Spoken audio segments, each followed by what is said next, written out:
वालेकुम सलाम डियर।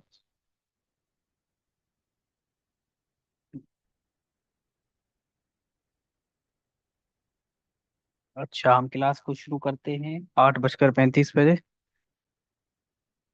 जो आएंगे इंशाल्लाह फिर उनके साथ हम क्लास स्टार्ट करेंगे।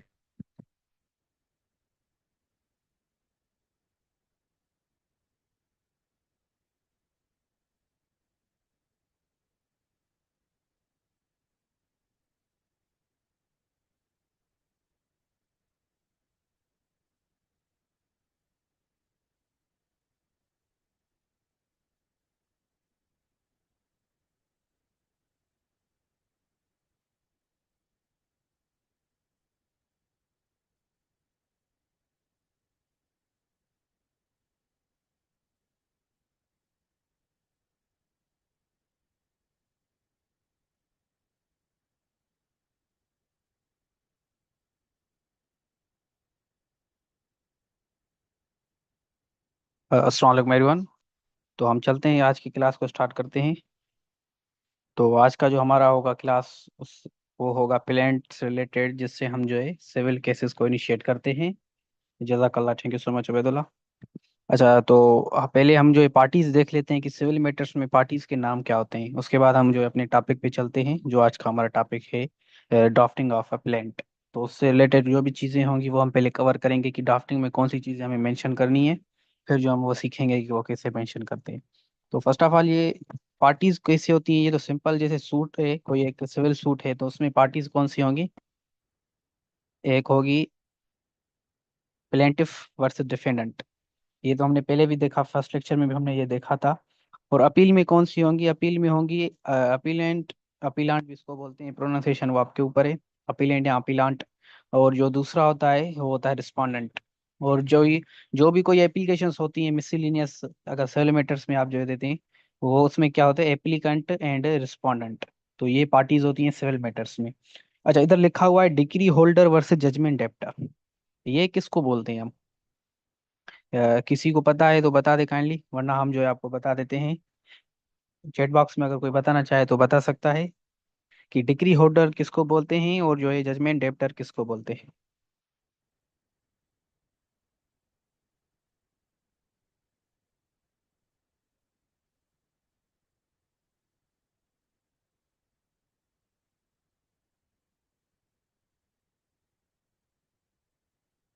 अच्छा, मकसूद ने कहा है कि सर जिसके खिलाफ फैसला हो वो जजमेंट डेप्टर, और उबैदुल्ला ने कहा है favour decree is called decree holder. Maqsood ने कहा और जिसके हक में वो डिक्री होल्डर। जी बिल्कुल, आप दोनों के जवाब बिल्कुल सही है, उबैदुल्ला और मकसूद।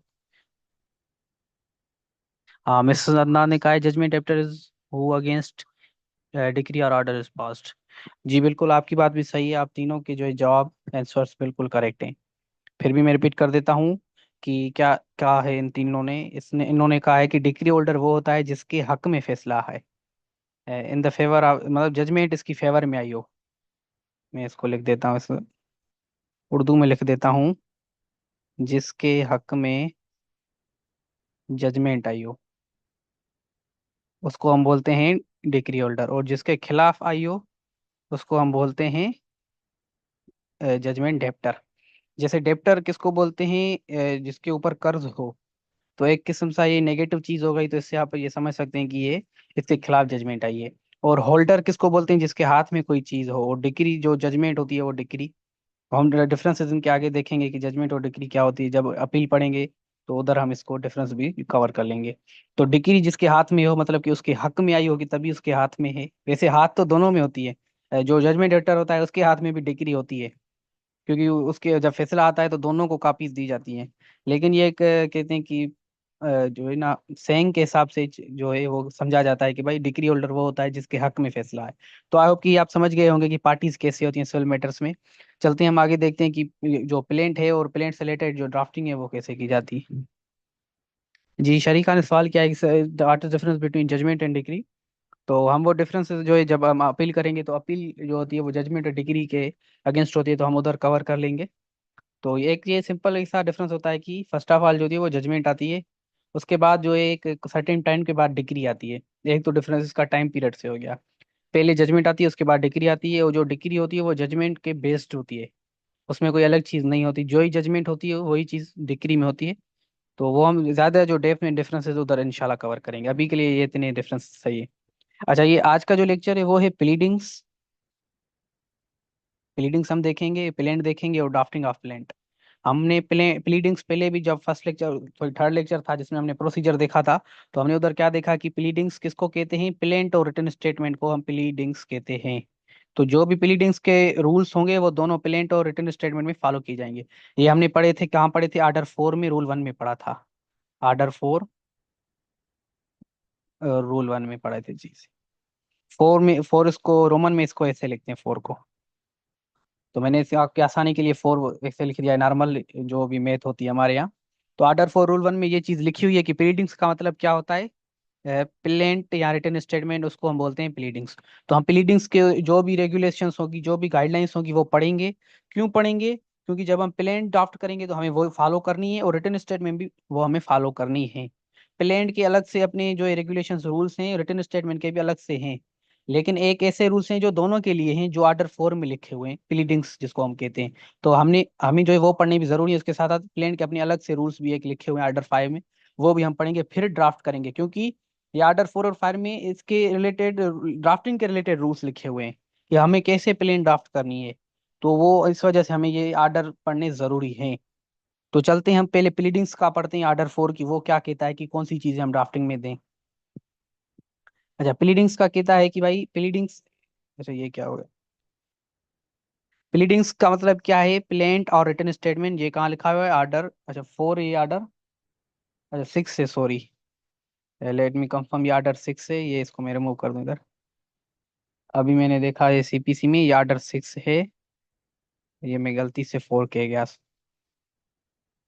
आर्डर 6 रूल 1 में ये चीज लिखी हुई है कि प्लेंट का मतलब क्या है, ओ सॉरी, प्लीडिंग्स का मतलब क्या है कि प्लेंट आर रिटन स्टेटमेंट। तो ये प्लीडिंग्स, ये आर्डर 6 में लिखी हुई है। तो आर्डर 6 हम जो है देखते हैं कि वो क्या कहता है, कौन से रूल्स हमें बताता है। तो फर्स्ट ऑफ ऑल आर्डर 6 हमें बताता है कि प्लीडिंग्स का मतलब क्या है। प्लीडिंग्स का मतलब है प्लेंट और रिटन स्टेटमेंट, इन दोनों में हम इसको कहते हैं हम प्लीडिंग्स। तो अगर कोई प्लेंट की बात करे या प्लीडिंग्स की बात करे तो वो बात सेम है, और कोई रिटन स्टेटमेंट की बात करें या प्लीडिंग्स की, तो एक प्लीडिंग्स एक जनरल वर्ड है जो दोनों के लिए यूज किया जाता है, जिसमें रिटन स्टेटमेंट भी आ जाती है, प्लेंट भी आ जाती है। आप अलग से अगर प्लेंट बताना चाहते हैं तो आप प्लेंट बोलेंगे, और अगर रिटन स्टेटमेंट बताना चाहते हैं तो रिटन स्टेटमेंट बोलेंगे। दोनों को अगर आप कलेक्टिव बताना चाहते हैं तो प्लीडिंग्स आप कहेंगे, तो अगला बंदा समझ जाएगा, अगर वो लायर होगा या लॉ की नॉलेज रखता होगा तो वो समझ जाएगा कि ये प्लेंट या रिटन स्टेटमेंट की बात कर रहा है। उसके बाद इसकी डेफिनेशन क्या है, कि जो प्लीडिंग्स है वो एक फॉर्मल है, रिटन जो स्टेटमेंट है, जो पार्टी सबमिट कराती है लीगल प्रोसीडिंग्स में। जब भी केसेस चलते हैं, लीगल प्रोसीडिंग चलती है, तो पार्टी एक रिटन स्टेटमेंट अपनी जमा कराती है। तो उन रिटन स्टेटमेंट्स को हम बोलते हैं कि भाई ये प्लीडिंग्स हैं। इसमें क्या क्या होता है, इसमें क्लेम्स होते हैं। अच्छा, क्लेम किस में होते हैं, क्लेम जो होती है वो प्लेंट में होती है, और जो डिफेंसेस होते हैं वो रिटन स्टेटमेंट में होते हैं। प्लेंट में क्लेम्स जो है वो अपना दावा बताता है कि मेरे साथ ये मसला हुआ है, और जो डिफेंडेंट होता है वो अपने डिफेंसेस बताता है कि भाई ऐसा कोई मसला हुआ ही नहीं, ये सही जानबूझ के बात कर रहा है। और डिफेंसेस के साथ अपनी काउंटर क्लेम्स भी देता है कि ये सारी चीजें हैं। तो ये आप समझ सकते हैं कि प्लीडिंग्स की डेफिनेशन में प्लेंट भी आ गई, रिटन स्टेटमेंट भी आ गई, क्योंकि इसकी आर्डर 6 रूल 1 में ये बात लिखी हुई है, तो इस वजह से डेफिनेशन भी इसकी ऐसी दी गई है कि जिसमें प्लेंट की बात भी आ जाए और रिटन स्टेटमेंट की बात भी आ जाए। उसके बाद क्या लिखा हुआ है कि they serve as a foundation for lawsuit by clearly presenting the issues that need to be resolved by the court। ये प्लीडिंग्स क्यों जरूरी हैं, क्योंकि हमें पता चल सके कि ये मसला क्या है इन दोनों के बीच। ये इस वजह से इसको बोलते हैं कि भाई foundation for a law suit, कि भाई कोई भी केस हो उसकी एक फाउंडेशन है। क्योंकि अगर एक बंदा अपनी प्लेंट जमा कराएगा, दूसरा रिटन स्टेटमेंट, तो उन दोनों को हम देख के ये समझ जाएंगे कि भाई इन दोनों के बीच में मसला क्या है। तो इस वजह से ये प्लीडिंग्स होना लाजमी है, ये एक असेंशियल जो एंटिटी है सिविल मैटर्स की। तो आई होप कि आप ये प्लीडिंग्स की डेफिनेशन समझ गए होंगे। उसके बाद हम चलते हैं इसकी गाइडलाइंस, इसके रूल्स जो आर्डर 6 में लिखे हुए हैं, जो हमें फॉलो करना जरूरी है जब हम ड्राफ्ट करेंगे। तो गाइडलाइंस कौन सी हैं वो हम देखते हैं। फर्स्ट ऑफ ऑल जो गाइडलाइन है वो ये है कि pleadings to state material facts and not evidence. ये कहाँ लिखा हुआ है, आर्डर 6 में, रूल 2 में लिखा हुआ है कि जो प्लीडिंग्स होती हैं उसमें सिर्फ फैक्ट्स लिखे हुए हों, एविडेंस देने की जरूरत नहीं है। एविडेंस आप जब एविडेंस स्टेज आएगा उधर दीजिएगा, इधर सिर्फ आप बात करिए। मसलन कैसे, अगर आप कहते हैं कि भाई मैंने इसके साथ एग्रीमेंट किया है, तो आप एग्रीमेंट के फैक्ट्स बताएं कि फलानी तारीख पे हमने एग्रीमेंट किया है, फलाना ये सारा कुछ, इतना पैसे थे, वह सारा कुछ। एविडेंस देने की जरूरत नहीं है, आप सिर्फ फैक्ट बताइएगा, क्योंकि एविडेंस का एक अपना एक स्टेज है। वो बाद में जो है एविडेंस स्टेज, हमने जब प्रोसीजर देखा था प्रीवियस क्लास में, तो वो एक एविडेंस स्टेज आता है, तो उधर आप दीजिएगा। ये इस वजह से कहते हैं कि भाई ऐसे अगर आप हर फैक्ट के एविडेंस देंगे, तो कुछ फैक्ट्स ऐसे होंगे जो अगली अगली पार्टी वो एडमिट कर चुकी होगी। तो अगर एडमिट कर चुकी तो फिर तो वो मसला ही नहीं है। सपोज करते हैं कि मैंने प्लेंट वाले ने, जो प्लेंटिफ है, उसने अपने जो है 5 फैक्ट्स दिए, और डिफेंडेंट ने क्या कर दिए, 5 में से जो है 2 एडमिट कर दिए और 3 जो है डिनाई कर दिए। अब जिस जो जो डिनाई करता है तो इश्यूज तो उस पे बनेंगे, और कोर्ट बोलेगी भाई इन तीनों के जो है एविडेंस दो मुझे। अगर आप पांचों के एविडेंस दोगे तो जो 2 एविडेंस आपने एक्स्ट्रा दिए वो तो क्या होगा, वक्त का जाया होगा, और जो भी रिसोर्सेज हैं उसके भी जाया, जो भी होगी वेस्ट होगा, वेस्टेज होगा। तो इस वजह से कोर्ट कहते हैं कि भाई अभी तुम्हें एविडेंस देने की जरूरत नहीं, अभी तुम सिर्फ बात करो। ये हम देखेंगे बाद में, अगर ये जब रिटन स्टेटमेंट आएगी फिर मसला देखेंगे। मसले के बियाफ पे जो सबूत जरूरी होंगे वो आप दीजिएगा, ज्यादा चीजें देने की जरूरत नहीं है। तो इस वजह से ये फॉलो किया जाता है रूल। आई होप कि आप ये समझ गए होंगे कि भाई आपको सिर्फ फैक्ट्स देने हैं, एविडेंसेस नहीं देने।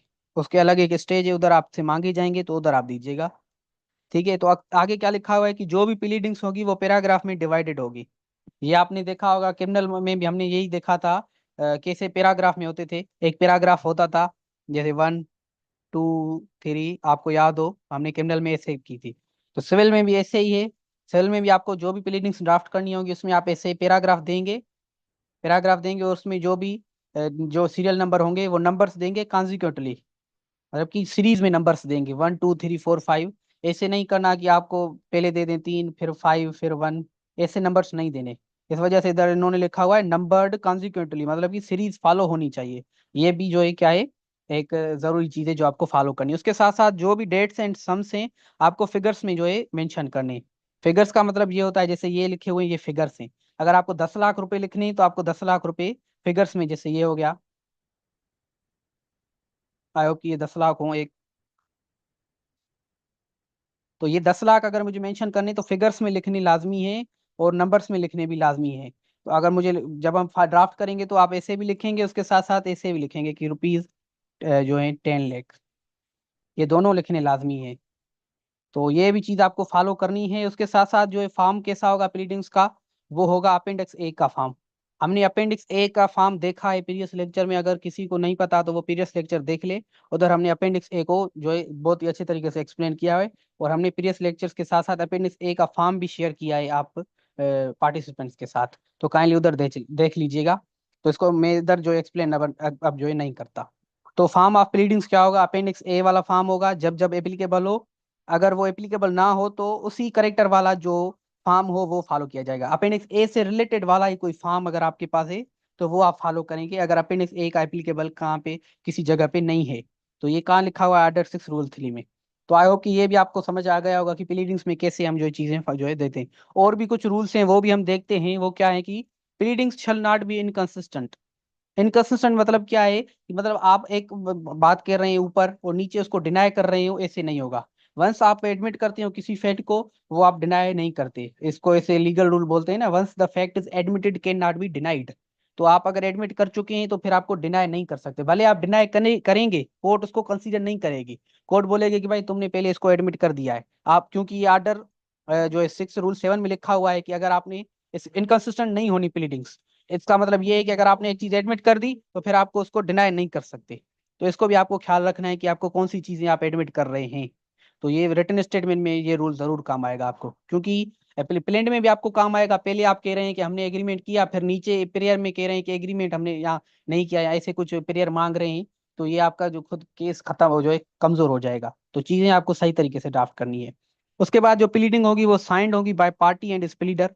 वो हम जैसे लिखते हैं कि भाई प्लेंटिफ, और नीचे लिखेंगे एडवोकेट फॉर प्लेंटिफ। तो ये बात वही कह रहा है कि पहले लिखा होगा प्लेंटिफ, वो अपनी सिग्नेचर करेगा, नीचे लिखा होगा एडवोकेट फॉर प्लेंटिफ। जैसे क्रिमिनल में करते थे कि भाई accused advocate for accused, complainant advocate for complainant. तो वही चीज लिखी हुई है इधर, सिर्फ वो चीजें, चीजों के रूल्स दिए गए हैं, आर्डर 6 रूल 14। उसके बाद जो प्लीडिंग्स होंगी वो वेरीफाई किए जाएंगे ओथ पे। इसका मतलब ये है कि एफिडेविट जो होगा वो होगा इसका। सिंपल बात ये है। क्योंकि जो एफिडेविट होता है वो ओथ पे होता है। तो ये कहाँ लिखा हुआ है, ये लिखा हुआ है आर्डर 6 रूल 15 में। तो ये चीज थी जो प्लीडिंग्स की गाइडलाइंस थी, जो आपको फॉलो करनी है, ये आपको याद भी करनी है, क्योंकि इतनी डिफिकल्ट है नहीं, आप सिंपल इसे याद कर सकते हैं। आपने पहले ये चीजें यूज भी की हैं क्रिमिनल ड्राफ्टिंग में, तो आपको याद करने में तकलीफ नहीं होगी।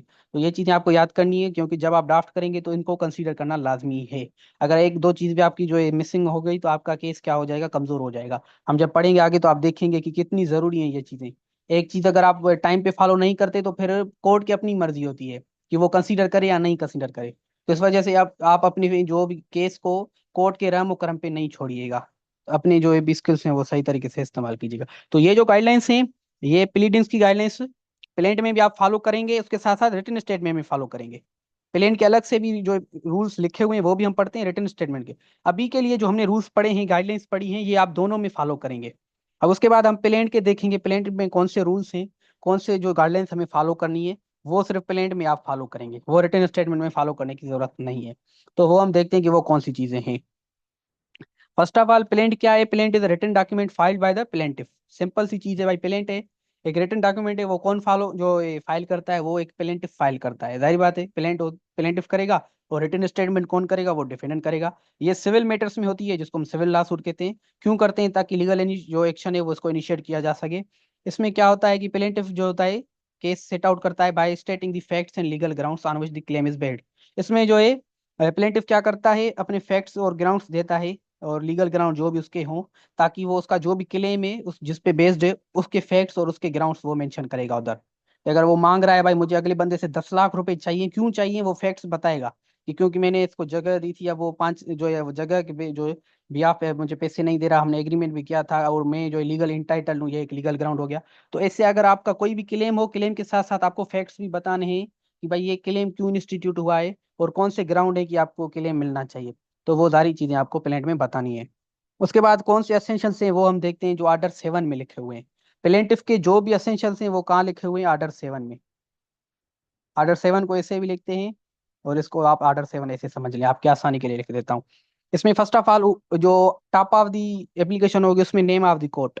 जैसे हम लिख दें कि in the name of, O sorry, in the court of judicial magistrate, in the court of session जज, in the court of, in the high court, ये ऐसे। तो प्लेंट में भी आप ऐसे ही लिखेंगे, जो भी कोर्ट होगी उसमें आप इन द नेम ऑफ, जो भी उसकी कोर्ट कंसर्न होगी तो वो उसमें आप फॉलो करेंगे, ठीक है। उसके बाद name, description and residence of plaintiff, जो हम जो लिखते थे अक्सर क्रिमिनल में, जो हम लिखते थे पहले, क्या करते थे, प्लेंटिफ की सारी डिटेल देते थे, उसका नाम, उसकी डिस्क्रिप्शन की, भाई वो मुसलमान है, एडल्ट है, इसका बेटा है, यहाँ का रेजिडेंट है, रेजिडेंस भी मेंशन करना लाजमी है। पहले प्लेंटिफ की देनी है आपको, फिर उसके बाद किसकी देनी है? उसकी डिफेंडेंट की। और अगर प्लेंटिफ या डिफेंडेंट माइनर हो, तो एक स्टेटमेंट देनी चाहिए कि भाई ये माइनर है। ये स्टेटमेंट देना लाजमी है, ये आर्डर से जो 7 रूल 1 में लिखी हुई है। ये अमूमन होता नहीं, लेकिन हमारे यहाँ कभी कभी ऐसे केसेस आ जाते हैं, तो इस वजह से लॉ ने ये हमें दे दिया है कि इन केस अगर प्लेंटिफ या डिफेंडेंट आता है वो माइनर है, तो ऐसी जो है स्टेटमेंट देनी होगी। क्योंकि जो होगा, प्लेंटिफ अगर डिफेंडेंट माइनर है, तो आपको बताता चलूं कि उसका केस प्लेंटिफ या डिफेंडेंट खुद नहीं बनेगा, एक जो है तीसरा बंदा बनेगा, जिसको हम बोलते हैं नेक्स्ट फ्रेंड। ये एक अलग सा प्रोसीजर है, हम इधर नहीं जाते, क्योंकि ये अगर माइनर का अगर कोई केस आ जाता है, तो ये इंशाल्लाह जब आप प्रैक्टिस में आएंगे तो उधर आप ये सीख लेंगे। क्योंकि कुछ एक सुपरफिशियली जो भी जो जरूरी चीजें हैं वो हम कवर करेंगे, डीप में हम नहीं जाते। जैसे हमने क्वेश्चन ऑफ एफआईआर में देखा था कि हमें रिट पिटीशन एक फाइल करनी थी, तो हमने उधर कहा था कि भाई रिट पिटीशन हमारे कोर्स में इंक्लूडेड नहीं है, क्योंकि अगर उधर हम जाएंगे तो फिर ये 4-5 माह का कोर्स हो जाएगा। तो इस वजह से ये जो अभी नेक्स्ट फ्रेंड वाला जो सीन है, इधर हम नहीं जाते। बस अभी इतना देख ले कि अगर माइनर वाला कोई का केस आ जाता है, तो बस ये समझ लीजिएगा कि जो भी होगा पार्टी बनेगा उसको, जो भी उसका केस लड़ेगा उसको बोलते हैं हम नेक्स्ट फ्रेंड। तो ऐसे होता है, क्योंकि वो खुद माइनर है, तो जो 18 से कम वाला उम्र होता है वो केस नहीं लड़ सकता, तो इस वजह से वो एक तीसरा बंदा होता है, जो भी उसका लीगल रिप्रेजेंटेटिव या लीगल ईयर होता है, वो केस जो है फाइल करता है, और उसको बोलते हैं नेक्स्ट फ्रेंड। और जब ये 18 साल का हो जाएगा, तो फिर उसकी मर्जी है कि वो खुद केस लड़े, या वो बोले कि नहीं भाई ठीक है, जो नेक्स्ट फ्रेंड है वही मेरा केस लड़े। तो ये लिखा हुआ है आर्डर 21। इसका आर्डर मैं आपको बता देता हूँ अभी मैं सीपीसी में।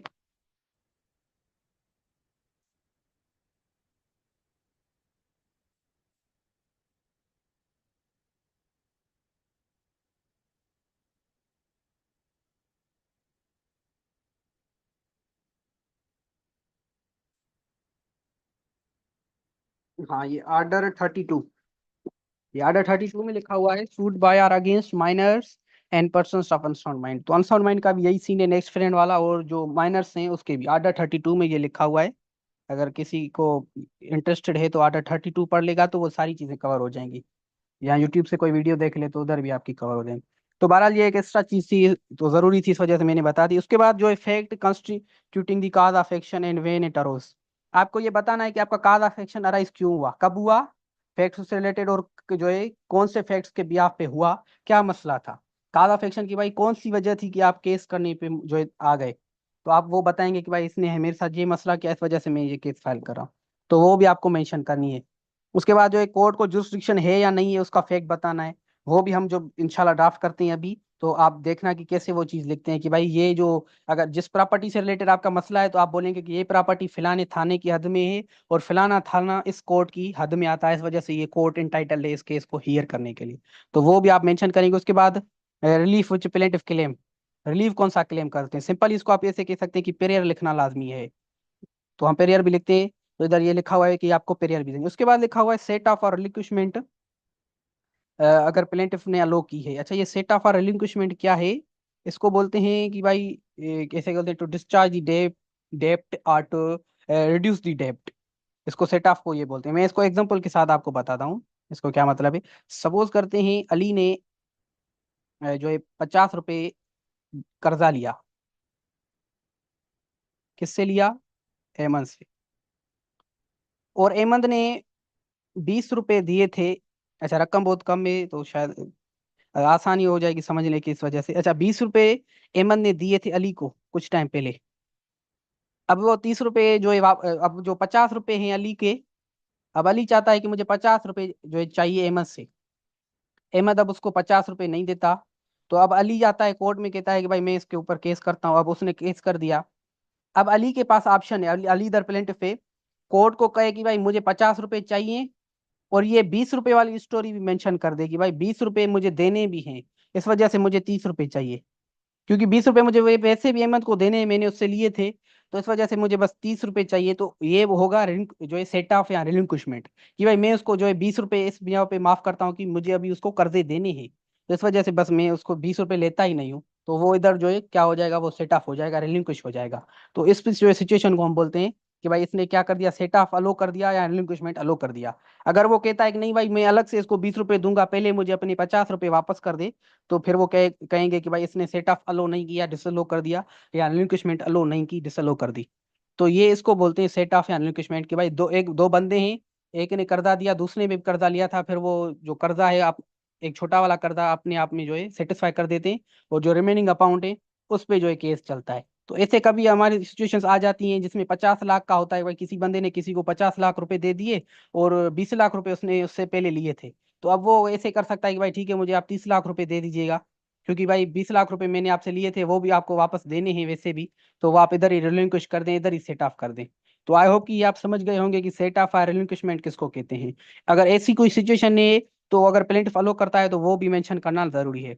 उसके बाद जो वैल्यू है सब्जेक्ट मैटर का, जिसके ऊपर केस है उसका मेंशन करना लाजमी है, ताकि कोर्ट की जुरिस्डिक्शन, उसके साथ साथ कोर्ट की फीस, क्योंकि कोर्ट की जुरिस्डिक्शन हमने पढ़ी थी, एक पिक्यूनरी जुरिस्डिक्शन होती है, पैसों से रिलेटेड होती है, तो इस वजह से कोर्ट की ये जुरिस्डिक्शन मालूम हो सके, इस वजह से प्रॉपर्टी जिसके ऊपर केस है तो वो मेंशन, उसके वैल्यू मेंशन करना जरूरी है।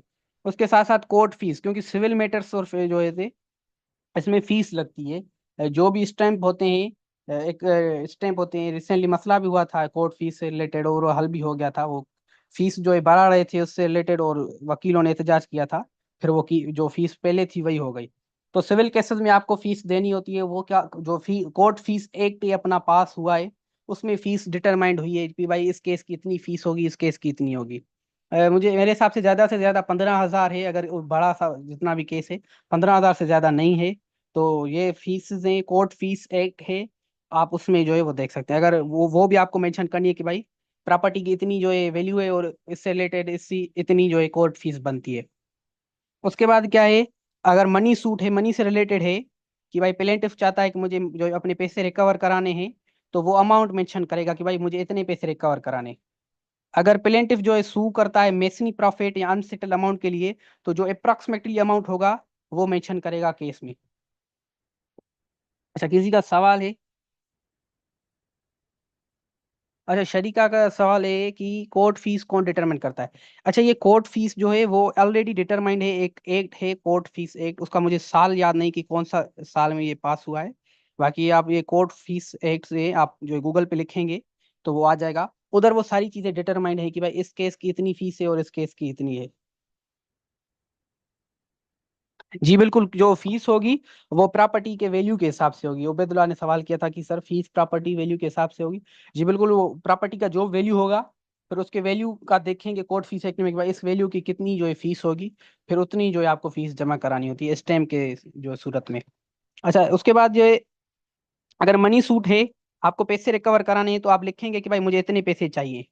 अगर मेसनी प्रॉफिट आपको रिकवर कराने हैं तो वो मेसनी प्रॉफिट क्या होते हैं, एग्जैक्ट नहीं होते, वो चेंज भी हो सकते हैं, वो एग्जैक्ट अमाउंट नहीं होता, तो इस वजह से आप क्या करते हैं अप्रॉक्सीमेटली अमाउंट जो है मेंशन करते हैं। अच्छा, ये मेसनी प्रॉफिट क्या है, अब आया है तो हमें देखना जरूरी है। तो मेसनी प्रॉफिट क्या होता है, अगर आप इलीगल पोजीशन में कोई भी चीज प्रॉफिट आप ले रहे हो तो उस जो भी प्रॉफिट आप लेंगे इलीगल पोजीशन में, मतलब कोई भी प्रॉपर्टी है आपकी, उसमें आप इलीगल पोजेस्ड हैं और उसमें आपको प्रॉफिट मिल रहा है, तो वो क्या होगा, वो मेसनी प्रॉफिट होगा। इसकी प्रोनाउंसिएशन जो है आप देख लीजिएगा, मैं इसको प्रोनाउंसिएशन मेसनी करता हूँ, इसकी सही प्रोनाउंसिएशन मुझे पता नहीं, लेकिन लफ्ज यही है, स्पेलिंग यही है, और जो डेफिनेशन बता रहा हूँ वो भी यही है। अच्छा, इसको एग्जाम्पल के साथ देखते हैं कि एग्जाम्पल ऐसे सपोज करते हैं, मैं अली ने क्या कर दिया, असलम को दे दी प्रॉपर्टी 1 ईयर के लिए रेंट पे। उसके बाद असलम जो 1 साल के बाद वो घर खाली नहीं करा और अली को घर खाली नहीं करके दे रहा, और 6 महीने ज्यादा रह गया और 6 महीने का रेंट भी नहीं दिया। अब अली क्या है, अली केस करेगा कि भाई मुझे जो है वो 6 महीने के रेंट दो। तो जो 6 महीने का रेंट है वो मेसनी प्रॉफिट है, क्योंकि असलम जो है वो इलीगली जो है पजेस्ट प्रॉपर्टी में, और इलीगली पजेस्ट होने के ड्यूरिंग जो भी उसको प्रॉफिट मिला है उसको क्या बोलेंगे, उसको मेसनी प्रॉफिट बोलेंगे। ये सीपीसी की डेफिनेशन क्लास में जो है डिफाइन किए गए मेसनी प्रॉफिट की डेफिनेशन। तो ये जो इलीगली जो पजेस्ड है आप किसी प्रॉपर्टी में जो भी आपको प्रॉफिट मिलता है तो उसको ये बोलते हैं। अगर वो आप जो है क्लेम करना चाहते हैं केस के जो है थ्रू, सूट के थ्रू, तो वो आप मेंशन करेंगे जो भी अप्रॉक्सीमेटली अमाउंट होगा। उसके बाद जो है इमूवेबल प्रॉपर्टी अगर है केस में जो भी सब्जेक्ट मैटर है, तो इमूवेबल प्रॉपर्टी की आपको सारी डिस्क्रिप्शन मेंशन करनी है जो भी जरूरी हो उसको आइडेंटिफाई करने के लिए। अच्छा, डिस्क्रिप्शन कौन सी, उसकी बाउंड्रीज बतानी है कि भाई अगर एक मेरा घर है जिससे रिलेटेड कोई केस चल रहा है, तो मेरे घर की लेफ्ट में कौन सी चीज़ें, राइट में कौन सी है, नॉर्थ में, ईस्ट में, वेस्ट में, साउथ में, वो सारी चीज़ें मुझे बतानी है, ताकि कोर्ट समझ सके कि भाई ये प्रॉपर्टी से रिलेटेड मसला है। जब ऑर्डर निकालेगी तो वो चीजें जो है मेंशन करे कि भाई इस प्रॉपर्टी से रिलेटेड ये आर्डर है, ताकि कोई भी उसको एग्जीक्यूशन करेगा तो वो सही प्रॉपर्टी पे जाके एग्जीक्यूट करे, ऐसे गलत प्रॉपर्टी के जा पे नहीं करे।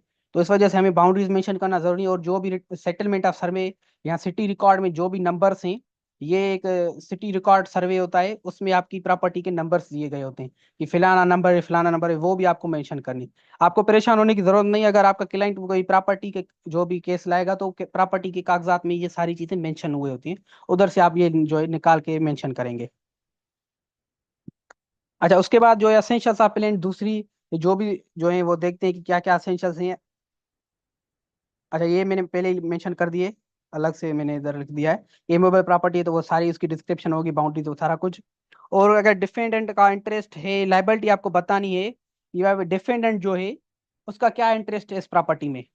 मतलब आप किसी बंदे को डिफेंडेंट जो बना रहे हैं, तो वो आप बताएंगे कि भाई उसको कोई जो है इंटरेस्ट है इस प्रॉपर्टी में, ऐसे रास्ते से कोई जा रहा है मैं उसको डिफेंडेंट कर दूं और बेचारा वो तारीख पे तारीख पे तारीख पे केस पे जलील होता रहे, तो कोर्ट कहे कि भाई ये तो बताओ उसका इंटरेस्ट क्या है इस प्रॉपर्टी में।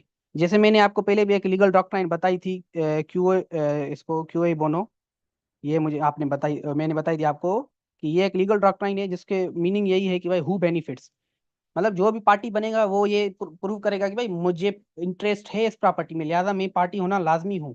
तो इस वजह से आपको मुझे बताना है कि भाई आप जो इसको डिफेंडेंट को बना रहे हैं तो क्या ये प्रॉपर्टी का ओनर है या आप इसके साथ कोई मसला हुआ है, तो वो आप सारी चीजें बताएंगे। और उसके बाद अगर लिमिटेशन ला गुजर गया है, मतलब एक लिमिटेशन है उसके बाद आप आ रहे हो, तो आपको ग्राउंड देने कि भाई कौन से ग्राउंड पे आ रहे हैं, क्योंकि लिमिटेशन एक्ट में ग्राउंड भी है। अगर आप लिमिटेशन के बाद आते हैं, केस फाइल करने के बाद जो आते हैं, तो आपको ग्राउंड्स ऐसे दिए गए कि अगर आप बीमार थे या कहीं आपका एक्सीडेंट हो गया था तो फिर आपको रिलीफ दिया जाता है, तो वो आपको ग्राउंड देना लाजमी है अगर लिमिटेशन टाइम पीरियड गुजर गया है उसके बाद आप केस फाइल कर रहे हैं। उसके बाद जो रिलीफ है आपको स्पेसिफिकली स्टेट करना है, जनरली नहीं। मतलब स्पेसिफिक बनाना है कि क्या क्या हल चाहिए, जनरली बात नहीं करनी है आपको। ये आर्डर और रूल्स, जो आर्डर से जो है 7 रूल 7 में लिखी हुई है, आर्डर्स में साइड में लिखे हुए हैं सारों के। अच्छा, उसके बाद प्रोडक्शन ऑफ डॉक्यूमेंट करनी है जिसके बिहाफ पे पेलेंट सू करता है, वो हम देखते हैं जब हम ड्राफ्ट करेंगे। उसके बाद lift off legal representatives, in case अगर आप मर जाते हैं तो आपका केस कौन चलाएगा। सिविल में ये होता है, क्रिमिनल में क्या होता है, अगर जो अक्यूज मर गया तो केस बंद हो जाता है। लेकिन इधर ये नहीं होता, प्लेंटिफ या डिफेंडेंट मर जाता है तो उसके लीगल रिप्रेजेंटेटिव होते हैं, फिर वो केस चलाते हैं। आप सुनते होंगे कि भाई फिलानी के दादा, जब वो फिलानी बंदी या फिलाना बंदा मर गया, उसके जो है पोते ने जो है जजमेंट रिसीव की या सारा कुछ, तो यहाँ हमारे यहाँ ऐसे सिविल में होता है। तो इस वजह से लिस्ट ऑफ लीगल रिप्रेजेंटेटिव आपको देनी है कि कोर्ट समझ सके कि भाई इनकेस अगर आपका कोई इंतकाल हो जाता है तो आपके बिहाफ पे कौन आए आपका केस लड़ने।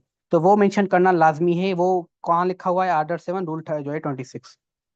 तो ये हो गए रूल्स जो जरूरी थे प्लेंट के ड्राफ्ट करने के लिए। तो हम चलते हैं ड्राफ्टिंग ऑफ अ प्लेंट। तो काइंडली वेट कीजिएगा 2 मिनट, मैं आता हूँ 2 मिनट में।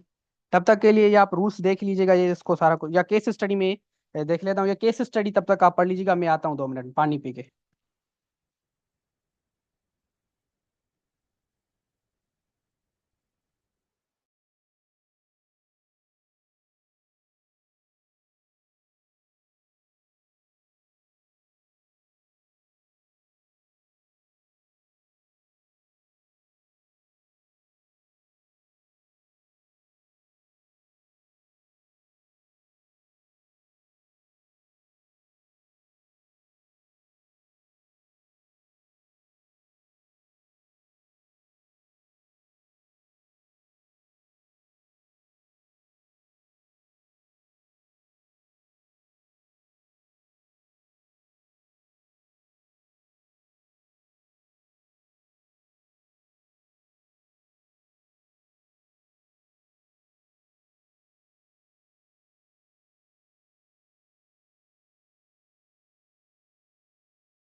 तो ये हम ड्राफ्ट करना चलते हैं, ड्राफ्टिंग की तरफ चलते हैं। जो हम एप्लीकेशन ड्राफ्ट करेंगे आज, प्लेंट ये केस स्टडी है, उसके भी पे हम ये ड्राफ्ट करते हैं। तो आई होप कि आपने ये पढ़ ली होगी, फिर भी हम जो है इसको रिपीट कर देते हैं ताकि अच्छी तरह से ड्राफ्टिंग कर लें।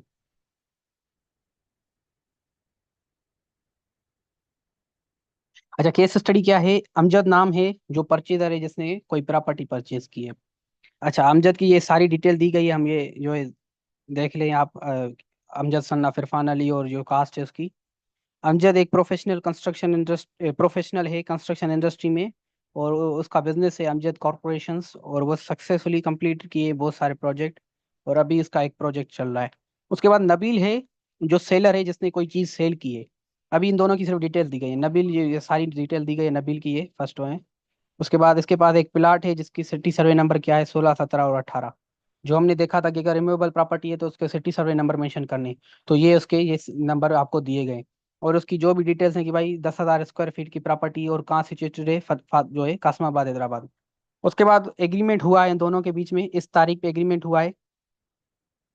और जो है अमजद ने एग्रीमेंट किया है नबील के साथ, जो भी उसका प्लाट था, कितने में, 2 करोड़ में वो प्लाट दिया। अरशद, अच्छा ये अमजद है, सॉरी, इसको अमजद समझिएगा, मैं इसको करेक्ट कर दूंगा। अच्छा, अमजद ने पे किया 1 लाख, 1 करोड़ 40 लाख। जब एग्रीमेंट किया गया उसके बाद उसने कहा कि भाई 60 लाख रुपए मैं एग्जीक्यूशन के बाद दूंगा। जब एग्जीक्यूशन हो जाए, एग्जीक्यूशन मतलब कि ये प्रॉपर्टी जो भी रजिस्टर्ड सेल डीड के एग्जीक्यूशन है वो हो जाएगी, तो उसके बाद मैं आपको 60 लाख रुपए दे दूंगा। एग्रीमेंट हमारे यहाँ ऐसे ही होते हैं, हमने भी जब प्रॉपर्टी ली थी तो ऐसे ही होता है कि आप क्या करते हैं, जो एक सर्टेन, मतलब सपोज अगर आप 80 लाख रुपए की कोई प्रॉपर्टी ले रहे हैं, तो 60 लाख या 40 लाख रुपए आप उसको देंगे पहले। फिर प्रॉपर्टी जब ये जो कागजात वो ट्रांसफर हो जाएंगे उसके बाद 20 लाख रुपए आप उसको देंगे, सारे एक ही टाइम पे नहीं देंगे। वो लेके चला जाए, भाग जाए कहाँ या ऐसा कुछ। तो इस वजह से प्रैक्टिकली हमारे यहाँ ऐसा ही होता है, जैसे वो बोलता है ना आशीष चांचलानी, तो हमारे यहाँ ऐसा ही होता है। तो एग्रीमेंट में भी हमारे यहाँ ऐसा ही होता है। तो हम सारी जो ये रकम नहीं देते, तो इधर भी वही है कि 1 करोड़ 40 लाख रुपए उसने पहले दिए और 60 लाख रुपए उसने कहा कि भाई जब प्रॉपर्टी ट्रांसफर हो जाएगी मेरे नाम पे जो प्लाट है, तो फिर मैं जो है आपको वो दूंगा। अच्छा, पोजीशन उसको दी गई और एग्जीक्यूशन जो है 15 अगस्त 2024 को नबील ने एग्जीक्यूट की registered sale deed in the favour of Amjad, और अमजद ने पैसे देने के लिए जो एग्री हो गया कि भाई मैं जल्दी तुमको पैसे दे दूंगा। 26 अगस्त 2024 को जो है नबील ने रिक्वेस्ट की अमजद को कि भाई मुझे जो है जो रिमेनिंग 60 लाख रुपए हैं वो दो। अमजद ने कहा कि ठीक है भाई मैं दूंगा, अश्योर किया, यकीन दहानी दिलाई, मैं सितंबर की मंथ में दूंगा इंशाल्लाह। अब वो सितंबर के बाद जो अक्टूबर में नबील ने डिमांड की कि भाई मुझे पैसे दो, और अमजद ने अक्टूबर में रिफ्यूज कर दिया कि भाई मैं तुम्हें पे नहीं करूंगा। नबील ने क्या कर दिया, लीगल नोटिस सर्व कर दिया 5 तारीख को अक्टूबर की को। उसमें क्या मांगा कि भाई मुझे जो है अपनी पेमेंट करो, फुल जो भी रिमेनिंग पेमेंट है वो कर दो। और अमजद ने क्या कर दिया, जो है कंटेंशन अपनी ये एग्रीमेंट बताया रिप्लाई टू लीगल नोटिस में, जो इस तारीख को उसने दिया 10 तारीख को, कि भाई मैंने तुम्हें सारी पेमेंट दे दी है, और उसने जो है पेमेंट की रिसिप्ट दी दी है। अब वो पे जो legal notice reply to legal notice के साथ उसने वो रिसिप्ट दी है कि भाई ये देखो मैंने तो तुम्हें सारी सारी पेमेंट कर दी है, तुम तो बेला वजह मुझे तंग कर रहे हो। तो अब नबील ने ये इल्जाम लगाया है कि भाई मैंने जो रिमेनिंग पेमेंट 60 लाख रुपए वाली रिसीव नहीं की, और जो रिसिप्ट हैं अमजद की वो झूठी हैं, वो हाथ से बनाई गई हैं, और मेरी झूठी सिग्नेचर्स उसमें हैं। तो अब नबील हमारे यहाँ आया है और वो चाहता है कि भाई लीगल नोटिस तो मैंने सर्व कर दिया और रिप्लाई टू लीगल नोटिस से मैं सेटिस्फाई नहीं हुआ, तो लिहाजा अब मैं प्लेंट फाइल करूंगा अमजद के खिलाफ। तो अब आज का जो हमारा क्लाइंट होगा वो नबील होगा, और इंशाल्लाह हम नबील को अपनी जो भी 60 लाख की रकम है वो दिलवा कर रहेंगे। तो चलते हैं, हम वो प्लेन ड्राफ्ट करते हैं।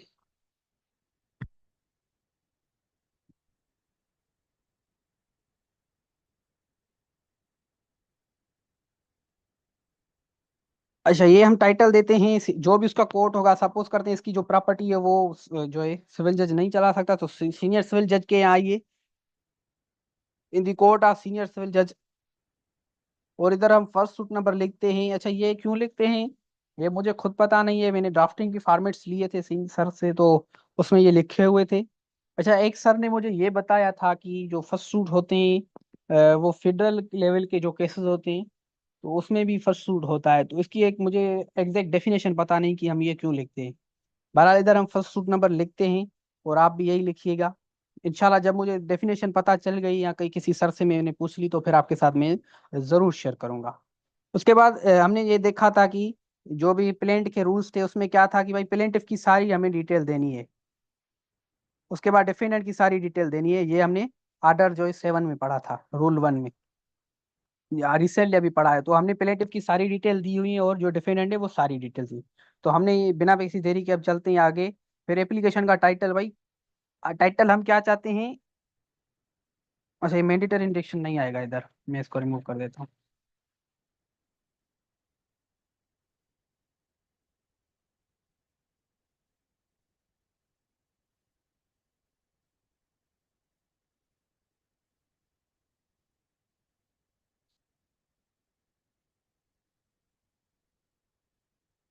ये जो इसका टाइटल होगा ये इतना ही होगा, suit for specific performance of agreement. Specific performance का मतलब क्या है कि भाई एग्रीमेंट वो सारा परफॉर्म नहीं कर रहा, उसने क्या कर दिया, पैसे तो ले लिए, और सॉरी पैसे जो प्रॉपर्टी तो हमने उसको दे दिया, वो पैसे रिमेनिंग हमें नहीं दे रहा।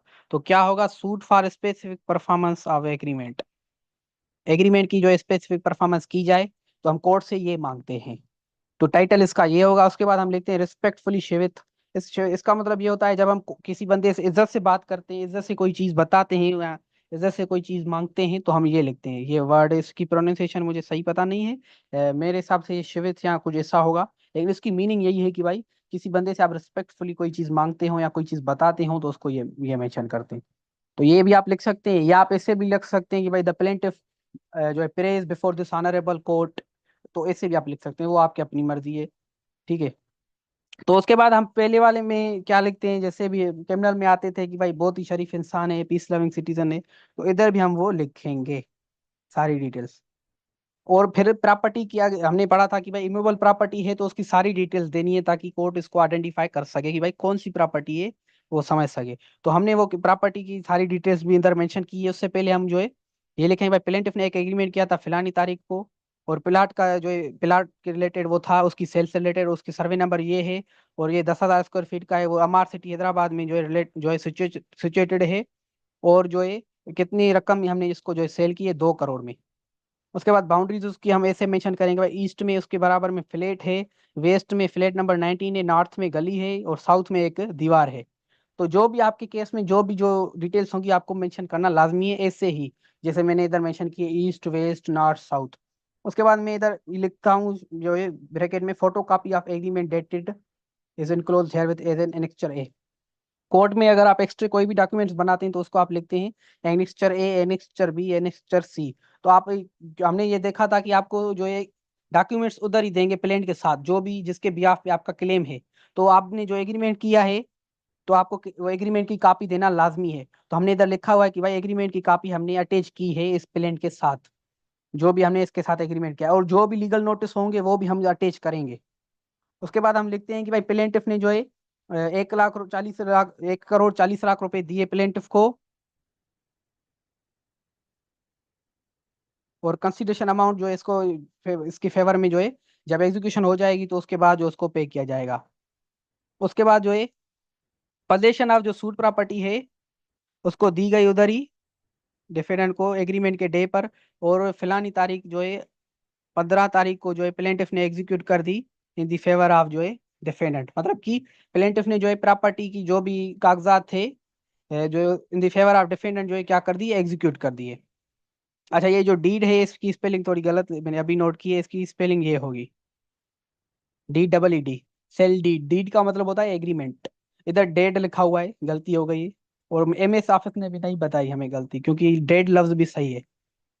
तो बहरहाल ये 6 वाला हमारा जो ग्राउंड है कि भाई 26 तारीख को जो भी हमारा क्लाइंट स्टोरी बताता है, जो भी केस स्टडी में हमें मिली है वही हमने मेंशन की है। आप देख सकते हैं कि भाई प्लेंटिफ ने क्या की, रिक्वेस्ट की फिलानी तारीख को कि भाई मुझे 60 लाख रुपए दिए, और डिफेंडेंट ने क्या किया, हमें जो अश्योर किया कि भाई मैं सितंबर के महीने में दूंगा। हमने सितंबर के बाद अक्टूबर में उसको डिमांड किया कि हमें पैसे दें, लेकिन उसने जो है रिफ्यूज कर दिए पे करने को।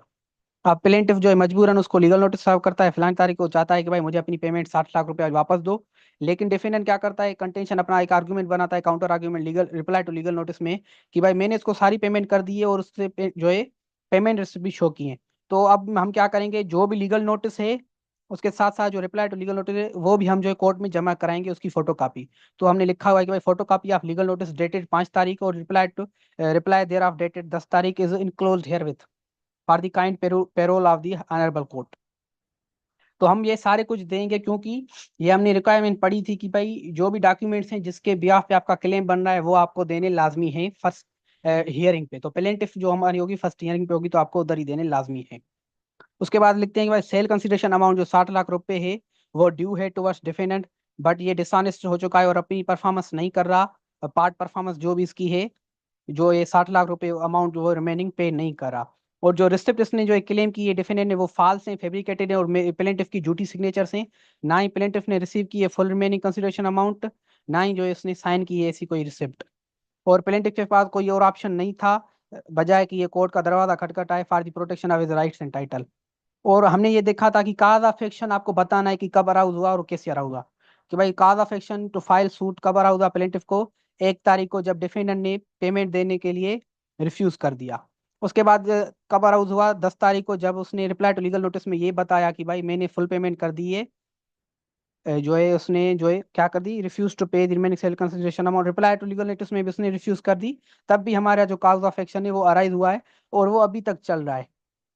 अच्छा ये अभी तक चल रहा है इसका मतलब ये क्यों लिखते हैं, क्योंकि अगर हम ये लिखते हैं कि भाई फिलानी तारीख को काज ऑफ एक्शन खत्म हो गया तो फिर तो केस करने की जरूरत ही नहीं है ना।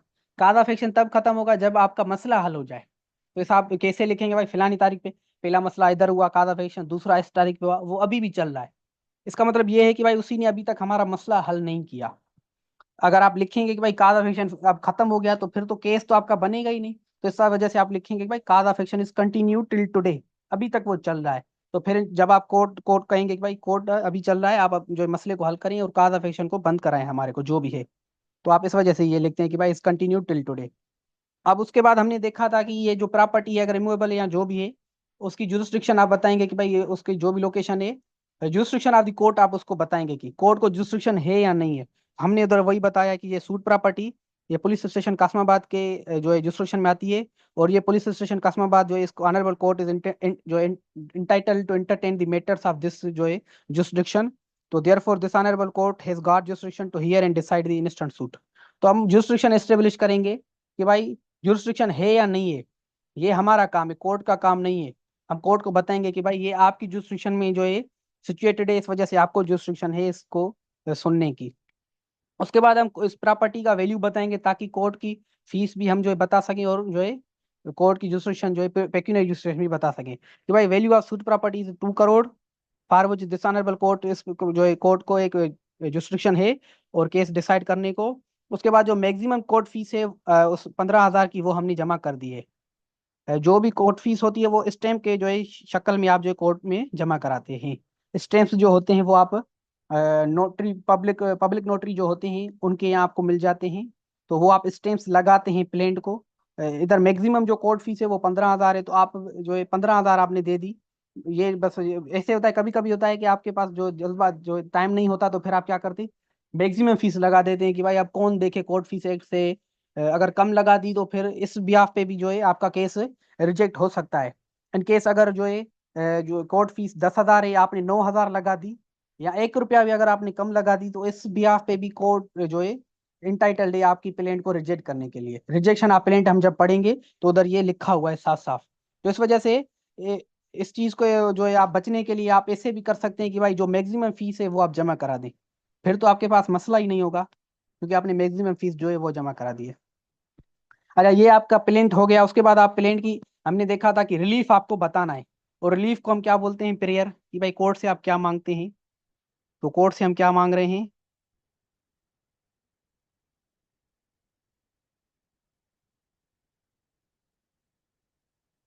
कि भाई डिक्लेयर करें कि भाई ये जो रिसिप्ट्स हैं फिलानी तारीख के जो डिफेंडेंट क्लेम कर रहा है वो फेक हैं, फेब्रिकेटेड हैं सारे कुछ।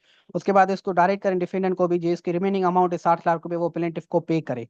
और इन दी अल्टरनेट वो क्या करे, कोई अपॉइंट करे नाजिर for the recovery of remaining sale consideration.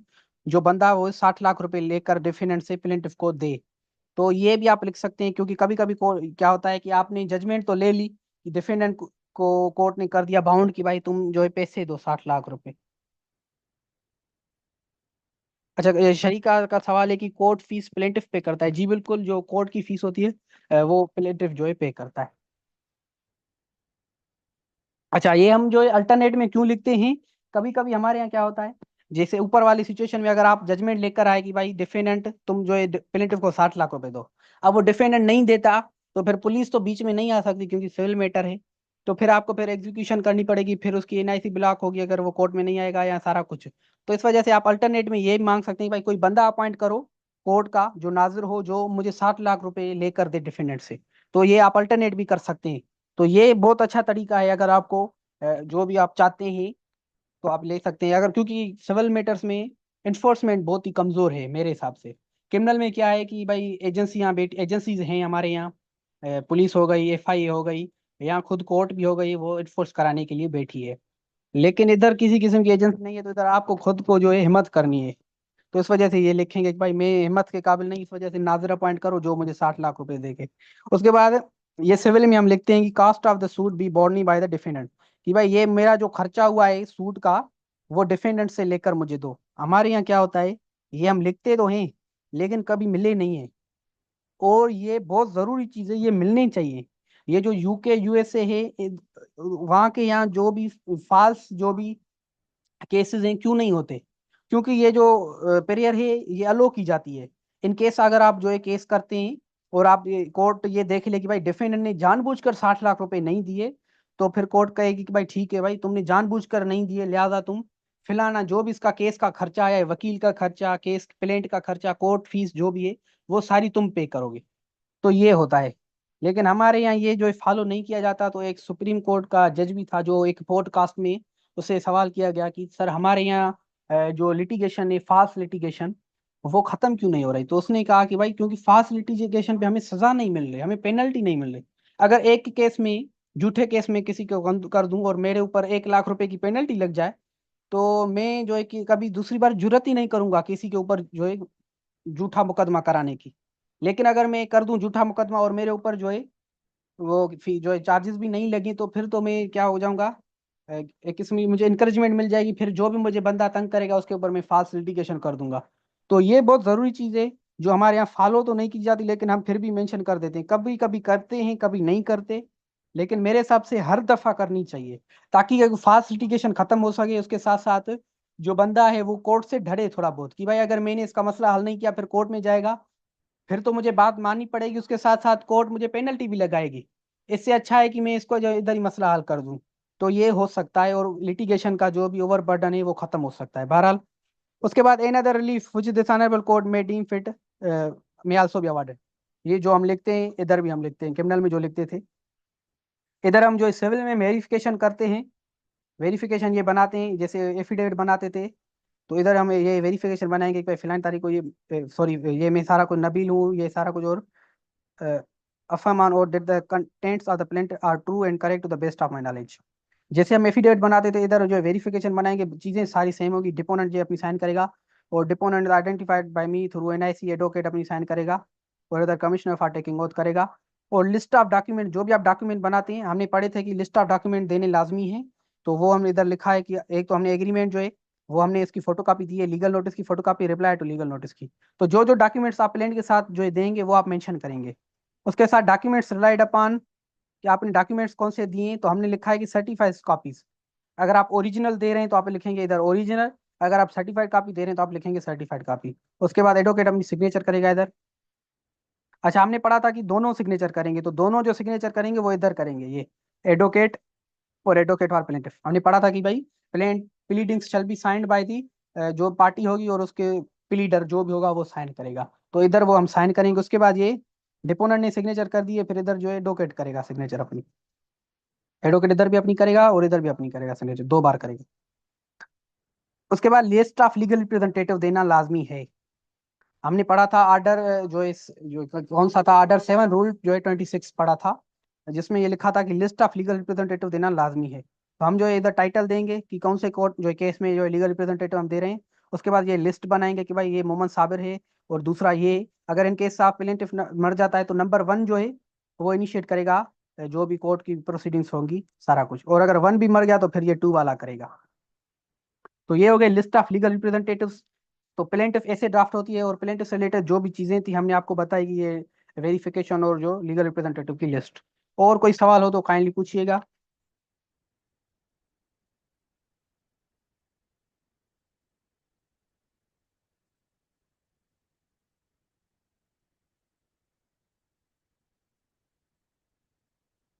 बिल्कुल, उबैदुल्लाह ने बात की है कि if plaintiff not pay court fee then court reject plaint under order 7 rules. जी बिल्कुल, आपकी बात जो है बिल्कुल दुरुस्त है, कि अगर वो फीस पे नहीं करता तो उसकी जो प्लेंट है वो रिजेक्ट हो सकती है।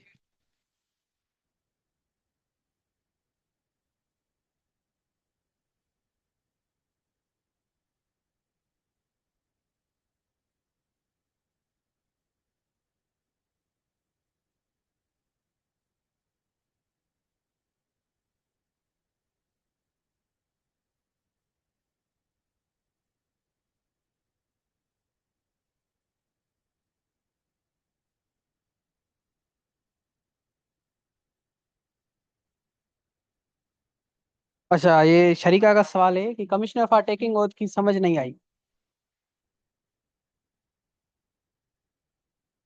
अच्छा, ये जो कमिश्नर फॉर टेकिंग ओथ होता है, ये हमारे यहाँ एक सुप्रीडेंट होता है जो डिस्ट्रिक्ट एंड सेशन कोर्ट में, जिसको हम कमिश्नर फॉर टेकिंग ओथ भी कहते हैं।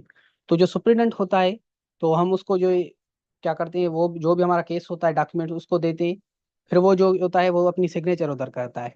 प्रोसीजर तो ये होता है कि वो क्या करता है, उस जो भी हमारा क्लाइंट होता है उससे वो सारी चीजें उसको बताता है कि भाई ये चीजें इसमें लिखी हुई है, तुम ये मानते हो, तुमने ये लिखी हुई है। हमारे यहाँ ऐसे पूछा तो नहीं जाता, लेकिन प्रोसीजर यही लिखा हुआ है, हम यही लिखते हैं कि भाई मैंने इससे कंफर्म की है।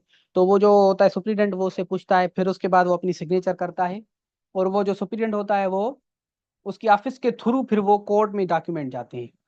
ये हो गया डिस्ट्रिक्ट कोर्ट का प्रोसीजर। सिविल का कोर्ट का ये होता है कि हम जो है खुद जो है कोर्ट की जो ऑफिस होती है, एक कोर्ट होती है, कोर्ट रूम होता है, और कोर्ट की एक ऑफिस होती है, तो हम वहाँ जमा कराते हैं। तो ये सुप्रीडेंट की सिग्नेचर करानी लाजमी होती है। वो जो इस कमिश्नर ऑफ अंडरटेकिंग जो oath होता है, वो सुप्रीडेंट होता है कोर्ट में, तो वो अपनी उधर सिग्नेचर करता है।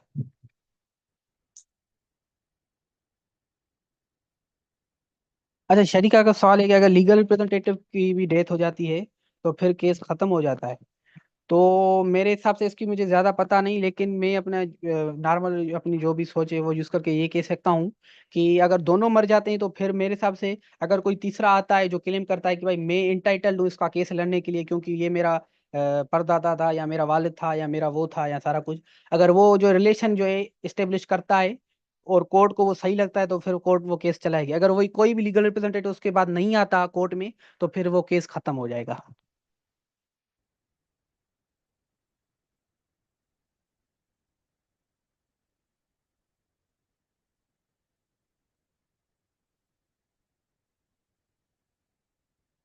अच्छा, मिसेस अदनान का सवाल है, प्लेन के साथ जो डॉक्यूमेंट्स अटैच होते हैं वो भी बताइए जिसको सिविल स्टेट कहा जाता है।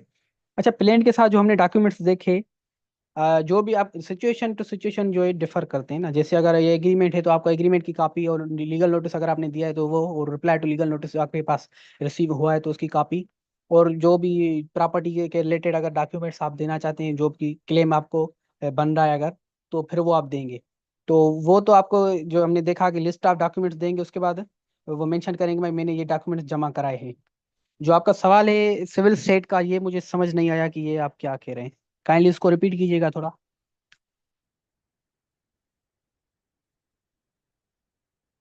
अच्छा, ये मकसूद का सवाल है कि सर प्लेन ड्राफ्ट करने वक्त फंट साइज और फंट स्टाइल साइज पेज की सब सेम वही रखी जाएगी जो हमने शुरू में पढ़ा था कि जी बिल्कुल, साइज वही होगी, 11 या 12।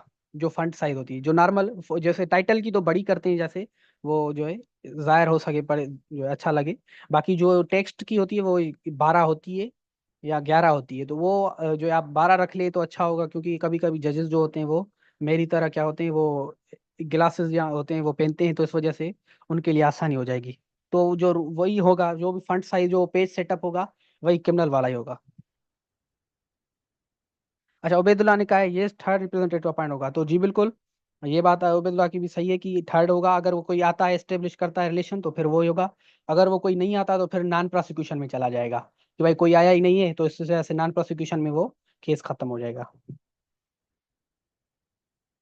अच्छा, ये जो आप मिस अदनान पूछ रहे हैं लिस्ट ऑफ रिलायंस ईटीसी, अच्छा तो ये आप हमने इधर मेंशन की है कि भाई लिस्ट ऑफ जो डॉक्यूमेंट्स हैं, इसको हम लिस्ट ऑफ रिलायंस भी कह सकते हैं, आपकी मर्जी है। लिस्ट ऑफ डॉक्यूमेंट्स दिए है, उसके बाद हमने लिखा हुआ है डॉक्यूमेंट्स रिलाइड अपॉन। तो ये दोनों जो है लिस्ट ऑफ रिलायंस है, लिस्ट ऑफ डॉक्यूमेंट्स है जिसके ब्याह पे आपका जो है क्लेम बन रहा है। तो ये जो है आप मेंशन हमने किया हुआ है, आप देख सकते हैं।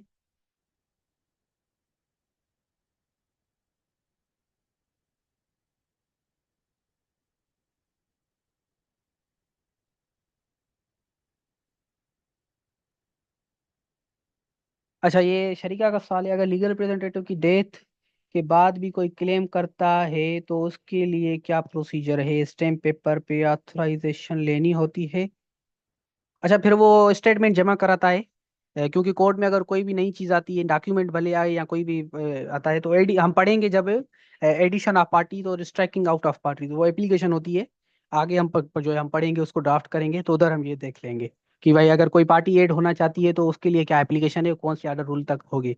तो वो हम उधर देखेंगे। वो कोई पार्टी निकालना चाहते हैं हम, कि कहते हैं कि भाई ये जरूरी पार्टी है ही नहीं, इसको बिला वजह दिया गया है, वो पार्टी बनाई गई है, तो वो भी हम जो है एप्लीकेशन सीखेंगे इंशाल्लाह आगे।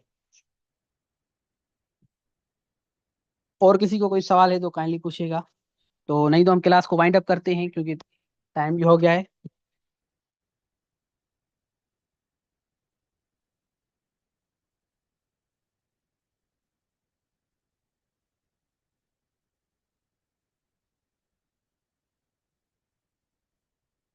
अच्छा, तो ठीक है, हम क्लास को वाइंड अप करते हैं। अगर किसी और को सवाल हो तो नेक्स्ट लेक्चर में जो है हमें पूछ लीजिएगा, इंशाल्लाह हम आपको उधर जवाब देंगे। अ,